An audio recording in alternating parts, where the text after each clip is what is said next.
ડીસા ઉત્તર પોલીસે લોકોની ફરિયાદોને પગલે ગાયત્રી સર્કલ પાસે રાત્રે કડક વાહન ચેકિંગ હાથ ધર્યું હતું અને શંકાસ્પદ લોકોની સઘન પૂછપરછ કરી હતી.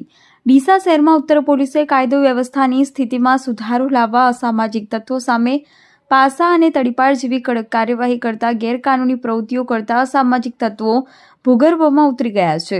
ડીસા ઉત્તર પોલીસ સ્ટેશનના પીઆઈ વીએમ ચૌધરીના માર્ગદર્શન હેઠળ PSI J Thakor police staff દ્વારા ઉત્તર પોલીસ સ્ટેશનની હદમાં આવતા વિસ્તારોમાં કડક વાહન ચેકિંગ સાથે શંકાસ્પદ લોકોની પૂછપરછ કરી અને ગુનાઓની તપાસ કરી હતી.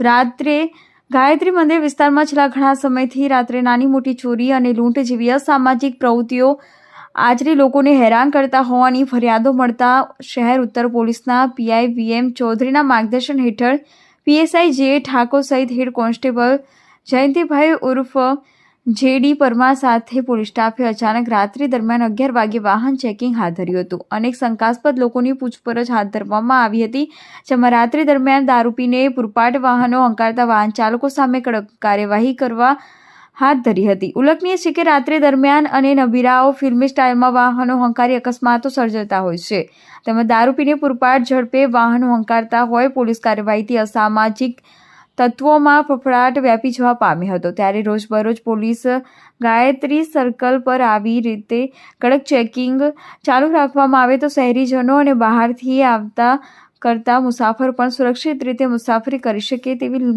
લોકમાંગ ઉઠવા પામી રહી છે.